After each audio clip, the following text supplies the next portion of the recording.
I was still holding the signed contract when my boss called me into his office. My hands were shaking, not from fear, but from excitement. I had just closed the biggest deal in our company's history.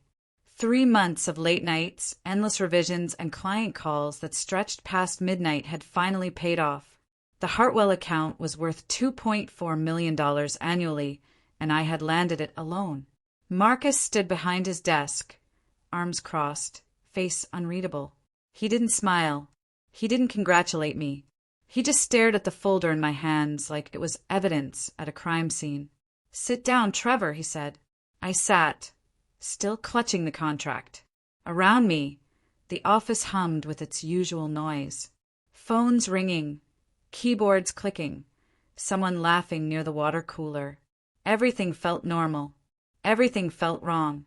"You did good work on Hartwell," Marcus continued. His voice was flat, rehearsed. "Really good work." I nodded, waiting for the rest, for the praise, the bonus talk, maybe even a promotion discussion. Instead, Marcus slid a single piece of paper across the desk. "But we're letting you go." The words didn't land at first. They hovered in the air like smoke, shapeless and impossible to hold. I stared at the paper. Termination notice. My name typed neatly at the top. Effective immediately. "What?" I said. My voice sounded distant, like it belonged to someone else. Marcus leaned back in his chair, fingers laced across his stomach. "We're restructuring. Your position is being eliminated." "I just closed Hartwell," I said slowly. "The biggest account we've ever had." "I know," he replied, "and we appreciate that. But business decisions aren't personal, Trevor." I looked down at the termination letter again. The date was today. The signature was already there. This wasn't a conversation. This was a script. "You're firing me the same day I brought in $2.4 million?" I asked. Marcus's jaw tightened. "We're offering 2 weeks severance." "That's generous." 2 weeks. For 3 years of work. For dozens of accounts. For the deal that would keep this company afloat for the next 2 years, at minimum. I set the Hartwell contract on his desk carefully. My hands had stopped shaking. Something cold and clear was settling into place. "Who's taking over my accounts?" I asked. Marcus hesitated. Just for a second. But I saw it. "That's not your concern anymore." I walked out of Marcus's office in a fog. My coworkers avoided eye contact. Some already knew. I could see it in the way they glanced at me, then quickly looked away. Others would find out soon enough. I packed my desk in silence. 3 years compressed into a cardboard box. Photos, a coffee mug, a small plant someone had given me as a joke. My computer access was already disabled. My email account locked. As I carried the box toward the elevator, I heard Marcus's voice behind me. He was on the phone, door half open. "Yeah, Hartwell's locked in," he said, laughing. "Trevor did all the groundwork. Now we just transition it to someone who actually fits the team." "Someone who fits." I stopped walking. "Don't worry," Marcus continued. "I'll handle the client personally for now. They'll never know the difference." The elevator doors opened. I stepped inside, the box heavy in my arms. As the doors closed, I saw Marcus through the glass wall of his office, still on the phone, still laughing. That image burned itself into my memory. I didn't cry in the elevator. I didn't curse. I just stood there, listening to the hum of the machinery, feeling something inside me shift and harden. At home, I sat on my couch and stared at the termination letter for a long time. The apartment was quiet. Too quiet. I had lived alone since college, and usually I liked the silence. Today it felt suffocating. I pulled out my phone and scrolled through my contacts. I thought about calling someone. A friend, a former colleague, my sister. But what would I say? That I had been fired for being too good at my job? Instead, I opened my laptop and did something I hadn't done in years. I looked up employment lawyers. The first 3 websites were generic, full of stock photos and vague promises. The 4th one was different. Plain text, no nonsense. A name, Catherine Brennan. Specializes in wrongful termination and contract disputes. I sent an email before I could second-guess myself. Short, direct. I was fired the day I closed a major deal. I think they're stealing my work. Can we talk? The response came 30 minutes later. Tomorrow, 10 a.m. My office. Bring everything. I printed every email I had saved, every draft proposal, every client note, the Hartwell contract with my signature on the negotiation notes. By midnight, I had a folder 3 inches thick. I didn't sleep that night, not because of anxiety, because I was planning. Catherine Brennan's office was small, tucked into a building downtown that smelled like old coffee and paper. She was younger than I expected, maybe early 40s, with sharp eyes that studied me the moment I walked in. "Tell me everything," she said, no pleasantries. I did. I laid out the timeline, the months of work on Hartwell, the signed contract, the termination letter handed to me minutes after I delivered the deal, Marcus's phone call about transitioning my work. Catherine took notes, her pen moving quickly. She didn't interrupt. When I finished, she leaned back and tapped the pen against her desk. "Do you have proof you were the primary contact on Hartwell?" she asked. I slid the folder across the desk. Emails, proposals, meeting notes. Everything. She flipped through them, methodically. After 10 minutes, she looked up. "This is good," she said. "But here's the reality. They can fire you for almost any reason. Unless we can prove retaliation or theft of commission, this is just bad timing." "It's not bad timing," I said. "It's deliberate." Catherine nodded. "I believe you. But belief doesn't win cases. Evidence does." She closed the folder and met my eyes. "There's another option." I waited. "You built the relationship with Hartwell, right? Not Marcus. Not the company. You." "Yes," I said. "Then maybe Hartwell should know what happened." I left Catherine's office with a plan forming in my head. It wasn't revenge. It was clarity. If Marcus wanted to take credit for my work, he could try. But the client deserved to know the truth. That afternoon, I drafted an email to Patricia Hartwell, the CEO I had spent 3 months convincing to trust us. I kept it professional, factual. I explained that I was no longer with the company and that any future communication would come from new representatives. I thanked her for the opportunity to work together. Then I added one line.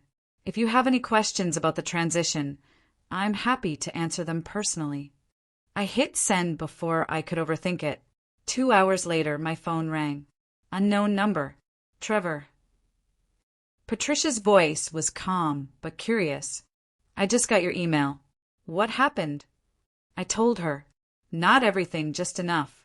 That I had been let go the same day the contract was finalized. That I wanted her to know so there wouldn't be confusion during the handoff. There was a long pause. "You closed this deal," she said. It wasn't a question. "Yes." "And now they're replacing you?" "Yes." Another pause. Then, quietly, "That doesn't sit right with me." My heart started beating faster. "I understand if you want to stay with them. The contract is solid." "The contract was solid because I trusted you," Patricia replied. "Not your company. You, Patricia." And I talked for over an hour. She asked questions I hadn't expected. About my plans, my intentions, whether I was starting my own firm. I hadn't thought that far ahead. I had been focused on survival, on exposing Marcus, on not letting him erase me. But when she asked, something clicked.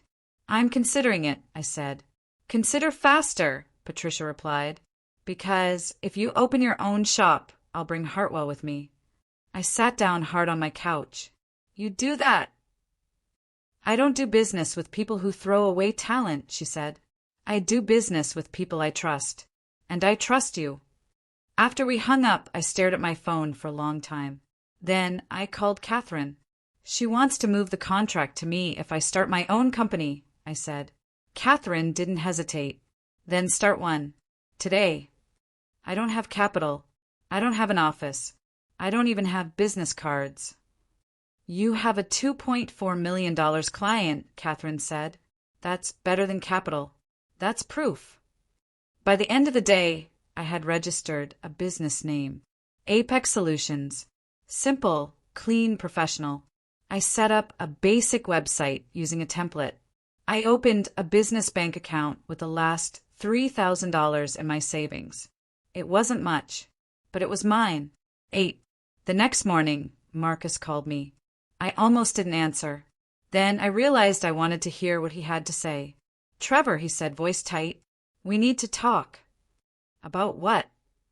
About you contacting our clients without authorization. I smiled despite myself. Patricia isn't your client anymore. The contract is signed with us, Marcus snapped. The contract has a 30-day cancellation clause, I replied calmly. Patricia's lawyer already reviewed it. She's exercising that option. Silence. Then, quieter, angrier, you can't do this. I didn't do anything, I said. I just told her the truth. She made her own decision. Marcus's breathing was audible now, harsh and fast. You'll regret this. Maybe, I said, but at least I'll regret it on my own terms. I hung up. My hands were shaking again, but this time it wasn't fear or excitement. It was power. For the first time since I walked into Marcus's office holding that contract, I felt like I was in control. That afternoon, Patricia's lawyer sent the formal cancellation notice. The Hartwell account was officially free, and 24 hours later, Patricia signed a new contract with Apex Solutions. Same terms, same scope, different company, mine. Word spread fast. By the end of the week, 3 former colleagues reached out quietly. They didn't say much, just asked if I was hiring. I wasn't. Not yet, but I remembered their names. Marcus tried to salvage the situation. I heard through mutual contacts that he called Patricia, personally offering discounts, better terms, anything to keep the account. She declined every offer. I don't negotiate with people who disrespect their employees, she told him. That quote made it back to me within hours. I saved it. Running Apex from my apartment was chaos at first. I converted my dining table into a desk. My bedroom became storage. I took client calls in the bathroom when the neighbor's dog wouldn't stop barking. But I was building something real. The first payment from Hartwell hit my business account 2 weeks later. I stared at the number on my screen, the decimal points seeming impossible. It was real money, sustainable money. I paid Catherine's retainer in full. I upgraded my website. I bought a second-hand office chair that didn't hurt my back. Small steps. Necessary steps. Then I did something I hadn't planned. I reached out to 2 of the former colleagues who had contacted me. Both were talented. Both were undervalued at Marcus's company. I offered them positions. Lower pay than they deserved, but equity in the business. A stake in something growing. They both said yes. Marcus didn't take the loss quietly. A month after Patricia moved her contract, I started hearing rumors that I had stolen client lists, that I had violated non-compete agreements, that Apex was built on unethical practices. None of it was true, but lies don't need truth to spread. I called Catherine immediately. Let them talk, she said. Unless they put it in writing, it's just noise. What if they do put it in writing? Then we bury them, Catherine replied calmly. You didn't steal anything. You built relationships. There's a difference, and any judge will see it. She was right, but the stress was eating at me. I started waking up at 3 a.m., mind racing, imagining lawsuits and court battles, and everything collapsing before it even began. Then Patricia called. I heard Marcus is spreading stories, she said. Yeah, I admitted. He's not happy. Good, Patricia said. Unhappy people make mistakes. You just keep doing what you're doing. Her confidence steadied me. I went back to work. I focused on delivering for Hartwell, on building systems, on making Apex something that could last. And slowly, other clients started noticing. The first new client came through a referral from Patricia. a mid-sized logistics company looking for the same kind of strategic planning I had done for Hartwell. The owner, a man named Victor, met me at a coffee shop. "Patricia speaks highly of you," he said, shaking my hand. "She's a great client," I replied. Victor smiled. "She said you're the reason she left her previous firm. That takes guts." We talked for 2 hours. By the end, Victor handed me a contract. Smaller than Hartwell, but significant. Another stream of revenue. Another piece of proof that Apex wasn't a fluke. Within 3 months, I had 4 clients. All referrals. All people who had heard what happened and respected the fact that I had chosen integrity over convenience. My 2 employees, Casey and Jordan, were thriving. They worked harder than I had any right to expect, often staying late, refining proposals, pushing for excellence. We were small, but we were sharp. One evening, Casey looked up from her laptop and said, "We need an office." "We have an office," I replied, gesturing at my apartment. "A real office," she said. "Clients are starting to ask. It's time." I knew she was right, but office space meant commitment. Lease agreements, deposits overhead. It meant believing this was permanent. I signed a lease the next week. A small space, nothing fancy, but clean and professional. We moved in on a Saturday, the 3 of us hauling boxes and assembling furniture from a big box store. When we finished, I stood in the center of the empty room and felt something I hadn't felt in months. Pride. Marcus found out about the office. I don't know how, but he did. A week after we moved in, I received a certified letter. Legal letterhead. His company was threatening to sue for breach of contract, theft of intellectual property, and violation of non-compete clauses. I read the letter 3 times, my stomach twisting tighter with each pass. Catherine read it once. "This is desperation," she said. "They have no case." "How do you know?"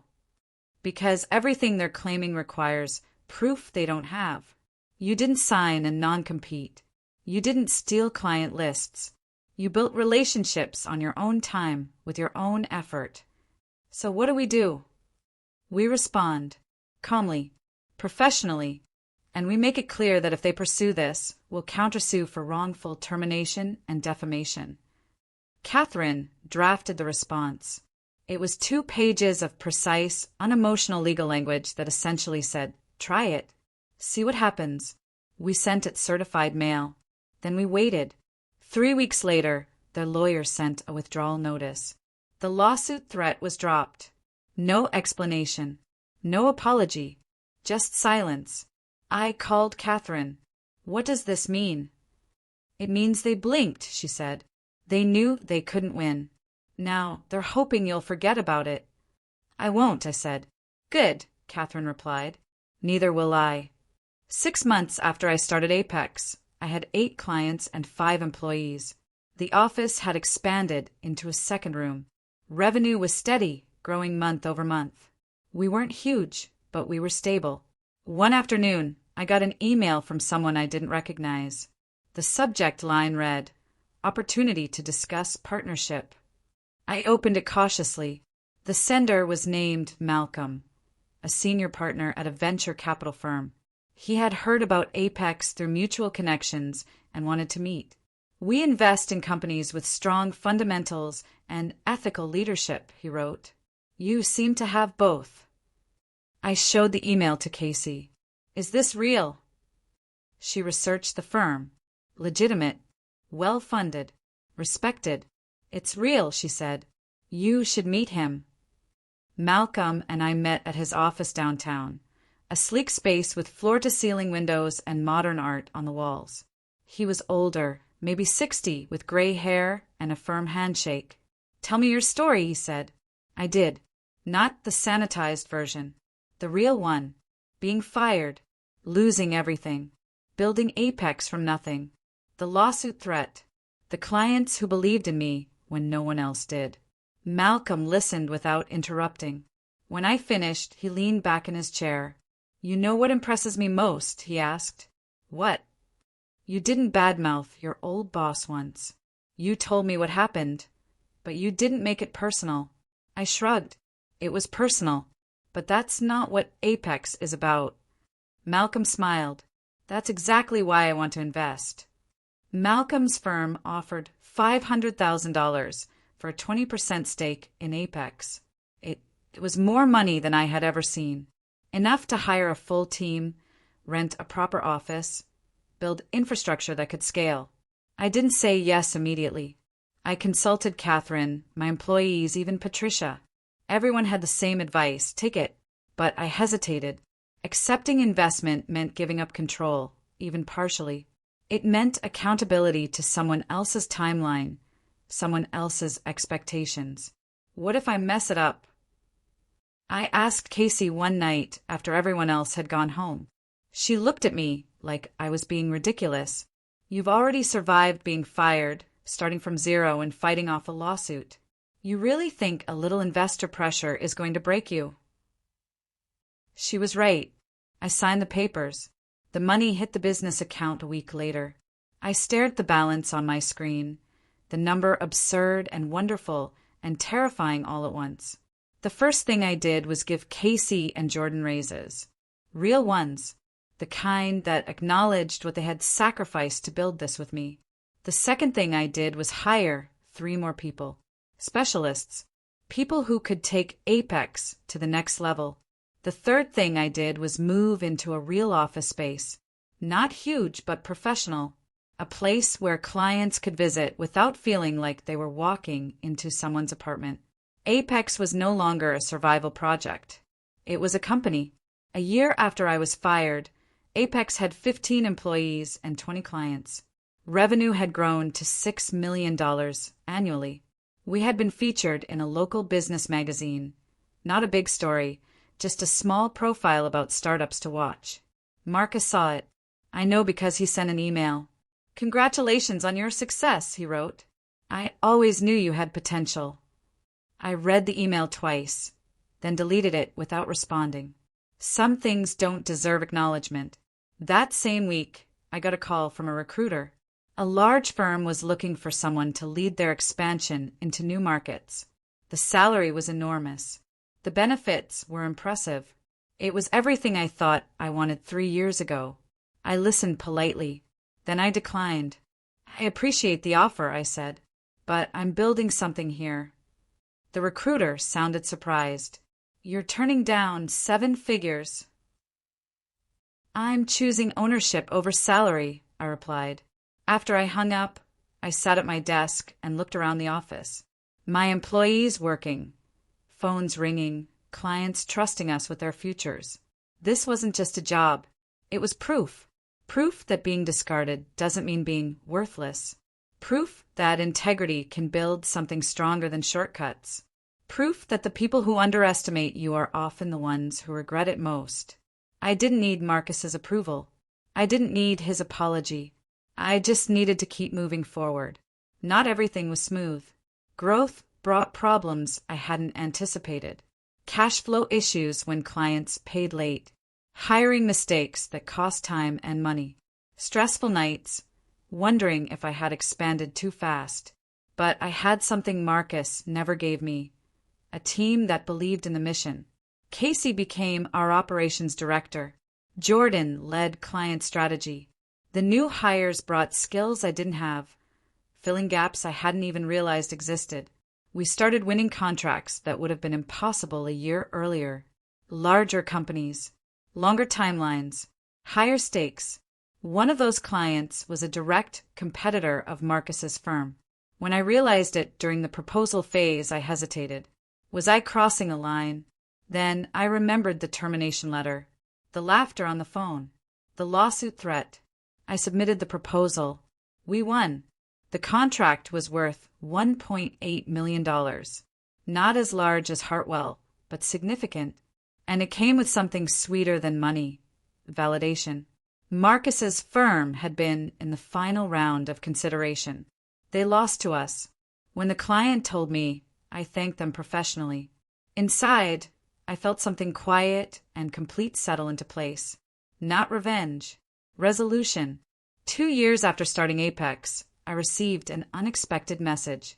It was from one of my former coworkers at Marcus's company, someone I hadn't spoken to since I was fired. "Can we talk?" he wrote. "It's important." We met at a coffee shop. He looked exhausted, older than I remembered. "Marcus's company is struggling," he said quietly. "They've lost 6 major clients in the last year. Morale is terrible. People are leaving." I listened, not sure why he was telling me this. "He blames you," the coworker continued. "He tells everyone you sabotaged him, that you stole his clients, that everything would be fine if you hadn't left." I almost laughed. "I didn't leave. I was fired." "I know," he said. "We all know. But he's rewritten the story in his head." The coworker paused, then leaned forward. "I'm leaving too. A lot of us are. And I wanted to ask if Apex is hiring. I hired 3 people from Marcus's firm over the next 6 months. Not out of spite, but because they were good at what they did and they deserved better. Each time someone left Marcus to join me, I felt a little piece of the old hurt fade away. By year 3, Apex had grown beyond anything I had imagined. 30 employees, 40 clients, revenue approaching $15 million. We moved into a larger office, one with a conference room and a break area, and enough space that people weren't working on top of each other. Malcolm's investment had paid off. He checked in occasionally, offering advice, making introductions, but never micromanaging. He trusted me to run the company I had built. One afternoon, he called with unexpected news. "There's interest in acquiring Apex," he said. I froze. "What?" "A larger firm. They've been watching your growth. They want to talk." "I'm not selling," I said immediately. Malcolm laughed. "I didn't think you would, but you should at least hear the offer. You might be surprised." The meeting was set for the following week. I didn't tell my employees. I didn't want to create panic over something I had no intention of accepting. The acquiring firm was massive, a national company with offices in 12 cities. Their offer was staggering. $45 million for full acquisition, with me staying on as regional director. I listened to the pitch. I reviewed the terms. Then I said no. "Why?" the lead negotiator asked, genuinely confused. "This is generational wealth." "Because Apex isn't about wealth," I replied. "It's about proving something." I left the meeting feeling lighter than I had in months. Turning down the acquisition offer made headlines in local business circles. Not major news, but enough that people noticed. Enough that Marcus noticed. He sent another email. This one was longer, angrier. "You think you're better than everyone," he wrote. "You think turning down money makes you noble. It just makes you stupid. You'll regret this." I didn't delete this one. I forwarded it to Catherine. "Can he keep doing this?" I asked. "He can send emails all he wants," Catherine said. "But if he escalates to harassment or defamation, we'll shut it down." Marcus didn't escalate. He just faded. His company continued to shrink. More employees left. More clients moved on. I heard through industry contacts that he was trying to sell, but no one was buying. The reputation he had built was crumbling, and no amount of spin could save it. I didn't celebrate his downfall. I didn't need to. His failure wasn't my victory. My victory was Apex, the people I employed, the clients I served, the integrity I had refused to compromise. One evening, Casey knocked on my office door. "You okay?" she asked. "Yeah," I said. "Just thinking." "About what?" "About how different things could have been if Marcus had just let me stay." Casey smiled. "You wouldn't have built this. You would have stayed comfortable. Sometimes getting fired is the best thing that can happen." She was right. I wouldn't change anything. Year 4 brought new challenges. The market shifted. Clients became more cautious. Revenue growth slowed. For the first time since starting Apex, I felt real fear about the future. I called an all-hands meeting. "Things are going to be tight for a while," I told the team. "We're not in danger, but we need to be smart. Careful." I expected panic. Instead, people nodded. They understood. They had been through worse. We tightened expenses. We focused on retention over expansion. We doubled down on quality, making sure every client felt valued. Every project exceeded expectations. Slowly, the tide turned. Clients started renewing contracts. Referrals picked up. By the end of the year, we were back on track. That resilience, that ability to adapt, came from the culture we had built. A culture where people weren't disposable, where effort was recognized, where integrity mattered. Marcus's company didn't survive the same market shift. It folded quietly, absorbed by a competitor at a fraction of its former value. I found out through a news alert. I read the article once, then closed my laptop. It was over, not with a dramatic confrontation, but with a whimper. I felt nothing. No satisfaction. No anger. Just closure. 5 years after being fired, I was invited to speak at a local business conference. The topic, building a company from scratch. I almost declined. Public speaking wasn't my strength. But Casey convinced me. People need to hear your story, she said. Not the success part. The hard part. I agreed. The room was smaller than I expected, maybe 50 people.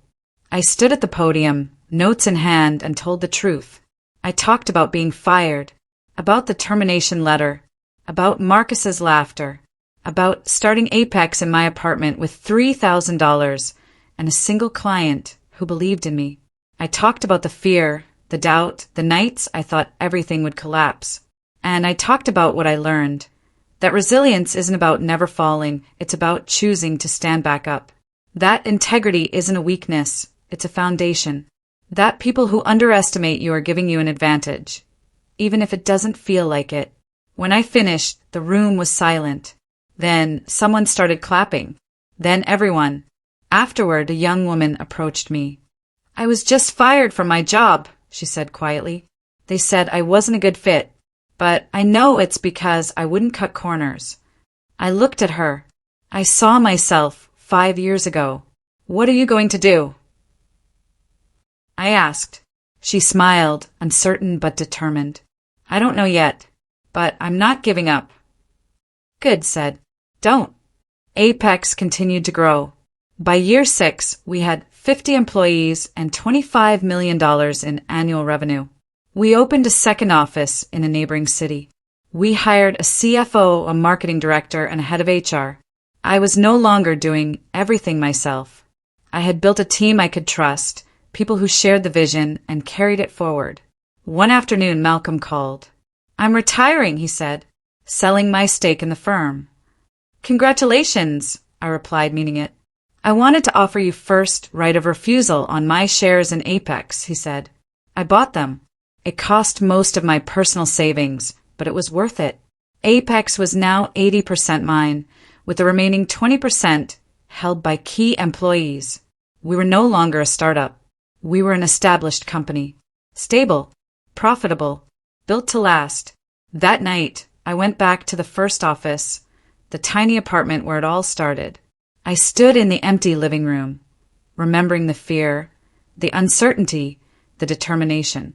I had come so far, and I had done it without compromising who I was. Year 7 brought an unexpected visitor, Marcus. He called first, asking if we could meet. I almost said no. Then curiosity won. We met at a neutral location, a quiet restaurant downtown. He looked older, worn. The arrogance I remembered was gone, replaced by something quieter, regret maybe. I wanted to apologize, he said. I didn't respond. I just waited. Firing you was a mistake, Marcus continued. I thought I was protecting the company, but I was really protecting my ego. You were better than me, and I couldn't handle it. The words hung between us. I lost everything, he said. The company, my reputation, my savings. And I deserved it. I studied him. Part of me wanted to feel vindicated, but mostly I just felt tired. I appreciate the apology, I said finally, but it doesn't change anything. Marcus nodded. I know. I just needed to say it. We sat in silence for a moment. Then he stood, shook my hand, and left. I watched him walk away, This man who had once held so much power over my life. Now, he was just another person carrying his own regrets. I finished my coffee and went back to work. By year 8, Apex had become something I never imagined. 75 employees, offices in 3 cities, revenue exceeding $40 million. We had been named one of the fastest-growing companies in the region. Patricia Hartwell, the client who had believed in me when no one else did, sent a congratulatory email. "I knew you'd do great things," she wrote.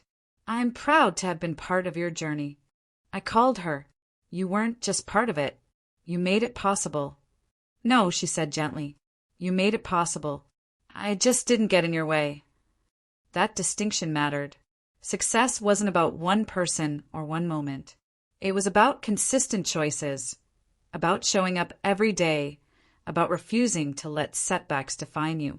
I thought about all the people who had helped along the way. Catherine, who had fought for me when I had nothing. Casey and Jordan, who had taken a risk on an unproven startup. Malcolm, who had invested when others wouldn't. And I thought about the people who hadn't helped. Marcus, who had tried to bury me. The co-workers who had stayed silent. The industry contacts who had believed the rumors. Both groups had shaped me, but only one had earned my gratitude. Year 9 brought an opportunity one hadn't sought but couldn't ignore. A major national firm wanted to partner with Apex on a project worth $50 million. It would be the largest contract we had ever handled. The team was excited. I was cautious. "This could change everything," Casey said during the strategy meeting. "That's what worries me," I replied. "We've built something sustainable. This could destabilize it." We debated for weeks. Finally, we put it to a vote. The leadership team, the employees who had equity, everyone who had a stake in Apex's future. The vote was unanimous. We took the contract. The project was brutal. 18-hour days, constant problem solving, more stress than I had felt since the early days. But we delivered. On time. On budget. Exceeding expectations. When the final payment cleared, I gathered the entire company. "This was a team effort," I said. "Every person in this room contributed. So every person in this room is getting a bonus." The checks were significant, not life-changing for everyone, but meaningful. Recognition. Respect. Afterward, Jordan pulled me aside. "You didn't have to do that." "Yes, I did," I replied. "Because that's the company I want to build." 10 years after being fired, I stood in Apex's main conference room and looked around. The walls were covered with awards, client testimonials, photos of team events. This was no longer just a business.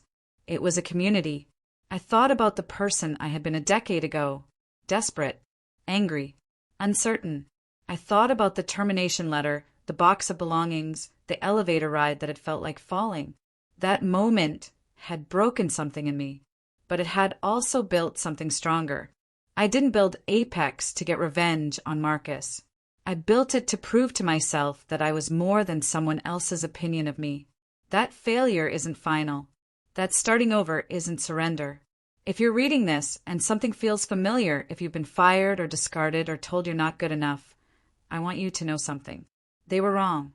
Not because you're perfect. Not because success is guaranteed. But because your worth isn't determined by people who can't see it.